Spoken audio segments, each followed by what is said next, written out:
بسم الله الرحمن الرحيم. اهلا بكم في قناة زملكاوي. ازيكم يا شباب؟ عاملين ايه؟ يا رب تكونوا بخير وبصحة جيدة. النهاردة عندنا فيديو مهم جدا، فياريت لو عجبك الفيديو تعمل لايك وتشترك في القناة وتفعل زر الجرس علشان يوصل لك كل جديد.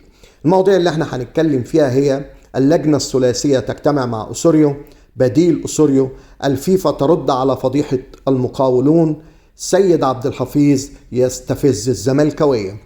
طبعا اليوم اللجنة الثلاثية برئاسة عماد البناني ستجتمع بالمدرب الكولومبي إخوان كارلوس أوسوريو بناء على طلب من الكابتن عبد الواحد السيد مدير الكرة في نادي الزمالك، الذي طلب بضرورة الحديث مع المدرب بسبب أفكاره الفنية وتأليفه في الكرة. عبد الواحد السيد طبعا بيستنجد باللجنة الثلاثية، ولكن المشكلة هنا ان عبد الواحد السيد بيستنجد باللجنة الثلاثية قبل 48 ساعة من مباراة مهمة جدا ومصيرية اللي هي مباراة أرتا سولار. وكذلك السبب في ان عبد الواحد السيد طلب ان هو يجتمع من اللجنة الثلاثية انها تجتمع مع أوسوريو هو مدحت عبد الهادي، لان مدحت عبد الهادي عايز يمشي ويرحل من الفريق. ليه؟ لأن الكابتن مدحت عبد الهادي مش عاجبه اللي بيجرى وبيحدث في نادي الزمالك، ولأن المساعدين المصريين اللي هم بتوع أوسوريو بيتلقوا اتهامات وإن كمان الجمهور غضبان منهم لأنهم ما بيكلموش المدرب، ولكن في نفس الوقت المدرب ده عنيد جدا وما بيسمعش الكلام. طبعا ولولا ظروف نادي الزمالك كان الكابتن مدحت عبد الهادي مش هيكمل مع الفريق. والدليل على كده ان الكابتن مدحت عبد الهادي قال: لولا الازمات الموجودة في نادي الزمالك وضرورة الوقوف بجانب الفريق لرحلت الان. ليه؟ لان المدرب ما بيسمعش لاي حد، ولذلك طلبوا بهذا الاجتماع مع المدرب أوسوريو.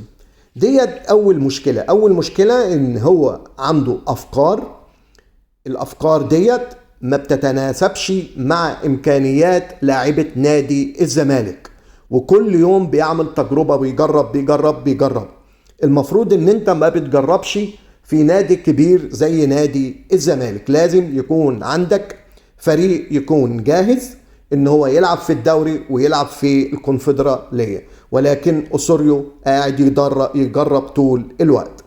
المشكلة التانية اللي بتقابل الجهاز وهي ان احنا عايزين نرجع محمد عواد لحراسة المرمى بدل من محمد صبحي، لان محمد صبحي ده مهتز جدا في الفترة الاخيرة. المدرب نفسه مصمم على مين؟ على محمد صبحي. ليه؟ لانه عنده سبب، بيقول لك انا عايز الحارس اللي هو بيلعب برجله، بيعرف يلعب برجله. طيب مشكلة أوسوريو هنا على ان هو بيعمل اللي هو عايزه، مش اللي اللاعب يقدر ينفذ، يعني اللي يقدر ينفذ له اللي هو عايزه ولا لا. هي دي مشكلة أوسوريو الحقيقية، هي فيها جزء من الأنانية شوية، انك انت عندك افكار معينة عايز تحققها بأي طريقة، ومش مهم هل اللاعب ده قادر ان هو ينفذ لك افكارك ولا ما بيقدرش ينفذ لك افكارك. فمعظم الوقت ان اللاعب مش قادر ينفذ افكار أوسوريو لانه مش بيقدر على هذه الافكار. الجهاز المصري عايز عواد، أوسوريو عايز محمد صبحي. انت في نفس الوقت محتاج حاجة واحدة، انت مش محتاج حارس في الوقت الحالي يلعب برجله، انت محتاج حارس يقف في المرمى، ومش محتاج يلعب برجله، انت محتاج حارس كويس يقف في المرمى، لان في الفترة الأخيرة محمد صبحي عنده مشاكل كتيرة جدا ومهتز في الفترة الأخيرة. فلازم أوسوريو يتنازل عن أفكاره اللي هي لغاية دلوقتي عاملة مشاكل كتيرة في فريق نادي الزمالك، وده لازم يحدث وبسرعة. لازم التشكيل يكون ثابت، ما يكونش كل يوم بكل مباراة بتشكيل مختلف عن التشكيل اللي قبله. ولذلك هي مباراة أرتا سولار دي من أهم المباريات اللي بالنسبة لأوسوريو في الفترة اللي هي جاية. أنا عن نفسي بتمنى أن يكون محمد عواد يرجع تاني لحراسة مرمى نادي الزمالك، لأن محمد صبحي بصراحة مهتز جدا في الفترة الأخيرة ومش قادر يقدم، وهو كان سبب تعادل المقاولين في المباراة الأخيرة نتيجة خروجه الغلط. ده بالنسبة للموضوع الأولاني. الموضوع الثاني اللي احنا عايزين نتكلم فيه هو بديل أوسوريو. المعلومة هي ان أوسوريو مش هيكمل مع الزمالك، ولكن هذا متوقف على يوم السبت اللي جاي، لان لو الزمالك كسب وعدى المجلس الجديد برضه هيجيب مدرب عنده خبرات أفريقية.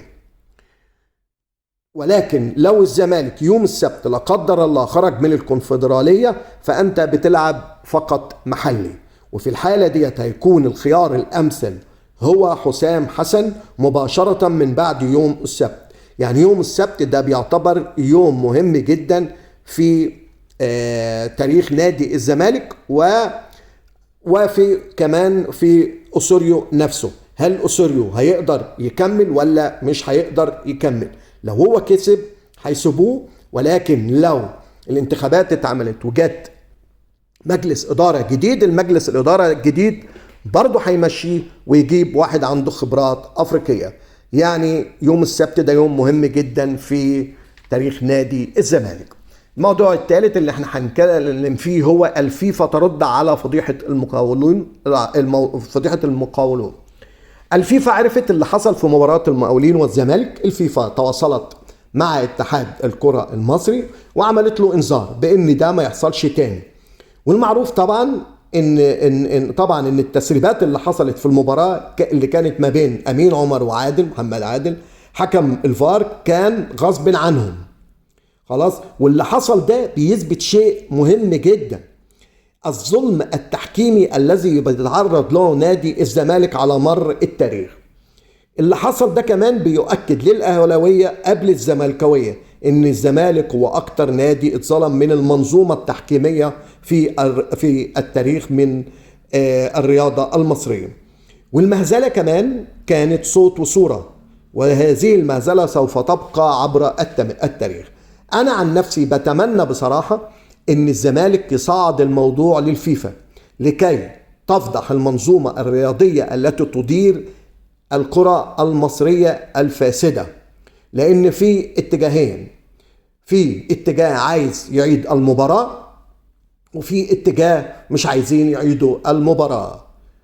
حازم امام عايز يعيد المباراة، ولكن الحاج مش عايز يعيد المباراة. هي ديت المشكلة دلوقتي اللي في موضوع مباراة.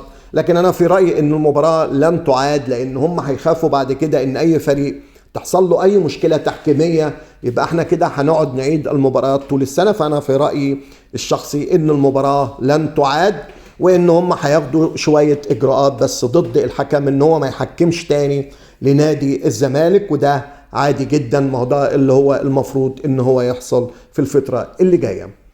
في بقى حوار حصل للدكتور سيد عبد الحفيظ، وقال شوية تصريحات كده حلوة.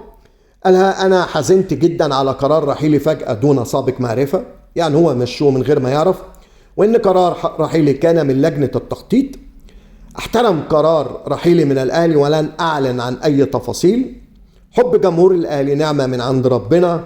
حسام غالي علاقتي بها بمساحة تعامل. من حق الإدارة اتخاذ أي قرار. القدرات والصفات الشخصية هي من تعطي أي شخص النجاح. الخطيب رشحني كمنصب لمدير الكرة في بداية عملي، والخطيب نفسه هو يا حبيبي اللي مشاك برضو من منصبك كمدير كرة في نادي الأهلي. يعني الخطيب هو اللي رشحك، وفي نفس الوقت الخطيب هو اللي مشاك، مش لجنة الكرة هي اللي مشتك، الخطيب هو اللي مشاك.